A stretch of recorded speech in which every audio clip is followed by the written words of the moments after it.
The wind cut across the plains like a blade, carrying dust, old grief, and the distant cry of hawks. The ranch stood alone against the horizon, broken fence posts leaning like tired men who had fought too many battles.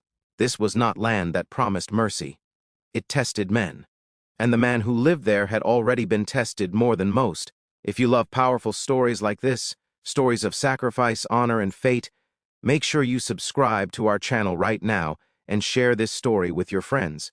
Because what you're about to hear is not just a tale, it's a reminder of what courage truly costs. The rancher had nothing left but his name, and even that felt worn thin. Once this land had been full of laughter, horses, and a woman whose voice carried warmth into every corner of the house. Then came the drought, then the sickness, then the silence. Debt followed like a shadow that never slept. By the time winter came, he was a poor man in every way the world could measure. That was the morning he found them. Two figures lay near the dry creek bed, half buried by sand and blood. They were massive, taller than most men, broad-shouldered, powerful even in collapse. Their dark hair was tangled with dirt, their clothes torn from battle. Apache women, sisters as he would later learn, warriors by the scars etched into their skin and the way their hands still clenched weapons even in unconsciousness. Helping them would mean trouble. Everyone knew that. The territory was thick with fear and old hatred. Settlers whispered stories of raids, tribes whispered stories of betrayal. A poor rancher had no room for heroics, but he remembered his wife's voice. A man is measured by what he does when no one is watching, so he dragged them, both of them, inch by inch back to his ranch, his muscles screaming, his heart pounding with the knowledge that this choice might kill him. He cleaned their wounds with shaking hands. He used the last of his water, the last of his food. When fever took them, he stayed awake for 2 nights straight, whispering to women who could not hear him, praying to a God he wasn't sure still listened. On the 3rd morning, one of the sisters opened her eyes. They were sharp, unafraid. Watching him, he did not reach for his rifle. He only said, "You're safe here, I swear it." Days passed. The sisters healed slowly, silently observing everything. The way the rancher ate only after they did. The way he slept near the door, not to trap them but to give them space. The way he spoke to his horses like family. They spoke little, but when they did, their voices carried strength, not cruelty. They told him they had been ambushed while escorting their people through disputed land. They had fought until they fell. When they finally stood again, towering over him like living legends, he knew the moment was coming. Either they would leave, or something far worse would arrive. It arrived at dawn. The ground trembled before he heard the horses. Apache warriors filled the horizon, disciplined, silent, deadly. At their center rode the chief. His presence alone bent the air. This was a man who had buried sons, a man who carried the weight of his people like a mountain on his back. The sisters stepped forward, placing themselves between the rancher and the approaching force. Words were exchanged in their tongue, sharp, emotional. The chief dismounted and walked toward the rancher, his gaze never leaving him. "You saved what did not belong to you," the chief said. The rancher swallowed.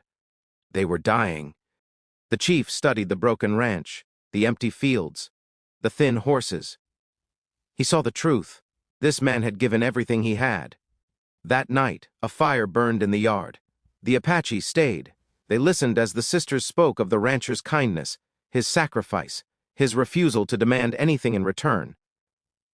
When the chief finally spoke, his decision shocked everyone present. He ordered his people to protect the ranch, but that was only the beginning. In the weeks that followed, Apache warriors repaired fences. They brought food. They guarded the land from raiders and debt collectors alike. The rancher became a man whispered about in both camps, settler and tribal, as someone who had crossed a line no one else dared to. Yet peace is fragile. Word spread. Settlers grew angry. They accused him of betrayal. Armed men came one night, fire in their eyes. The Apaches stood their ground. Blood was nearly spilled. The rancher stepped between them, unarmed. "This land has taken enough lives," he said. "If you want it, you'll have to take me with it." Silence fell like snow. The chief watched closely. This was not weakness. This was strength of a rare kind. That night, the chief made his final decision. He offered the rancher something no outsider had ever received. Protection not just by force, but by bond. The sisters would remain nearby as guardians, not as property, not as reward, but as kin. A bridge between worlds. The rancher did not ask for this. That was why it was given. Years later, the land bloomed again. Not because of rain alone, but because hatred had been broken where it usually grew strongest. Children played where guns once ruled. Stories replaced rumors. And whenever someone asked the rancher why the Apache had chosen him, he would only say, "I didn't save warriors, I saved people." The night after the chief's decision did not bring sleep to the rancher. Firelight flickered across the cracked walls of his house, and shadows moved outside like silent spirits. Apache warriors stood watch without speaking, their presence both protective and overwhelming. For the first time since his wife's death, the rancher was not alone in the dark, and that truth unsettled him more than danger ever had. He sat on the porch, hands wrapped around a chipped tin cup, staring at land that had nearly broken him. Every fence post repaired that day felt unreal. Every hoofprint in the soil looked like a promise he didn't know how to accept. He had survived by expecting nothing. Now the world was offering him more than he believed he deserved. Inside the house, the sisters spoke quietly with each other. Their voices were low, but their strength filled the room. They had fought since childhood. Pain was familiar, mercy was not. What the rancher had done confused them more than violence ever could. He had no power, no army, no leverage. Yet he had chosen compassion without hesitation. That kind of man was rare among any people. At dawn, the chief called for him. The rancher walked toward the fire circle, boots crunching against the dirt, every step heavy with uncertainty. He expected judgment. He expected demands. He expected to finally pay the price for doing the right thing in a land that punished kindness. Instead, the chief gestured for him to sit. Food was placed before him. Real food, meat, bread, warmth. The rancher hesitated, then accepted. Around them, warriors watched silently, measuring every movement, every breath. "You live on land claimed by blood," the chief said. "Settler blood, Apache blood, both spilled without end." The rancher nodded. "I never wanted blood on it. I just wanted to survive." The chief's eyes hardened, then softened. "Survival without honor turns men into animals. You chose honor." The sisters stepped forward. One spoke, her voice steady. "He guarded us when we were helpless. He fed us when he had nothing." Murmurs passed through the warriors. The chief stood, his shadow stretched long across the ground. "Then this land will not take from you again." That promise would be tested sooner than anyone expected. 3 days later, riders appeared at the edge of the plains. Not Apache, not friendly. Men hired by lenders, armed with papers and rifles, convinced that ownership came from ink instead of sweat. They came to seize what little remained of the ranch, emboldened by rumors that the rancher had gone native. The rancher stepped forward alone. "This land is mine," one of the men sneered, "and by sundown you'll be gone." Before the rancher could answer, the sisters moved, not to attack, but to stand beside him.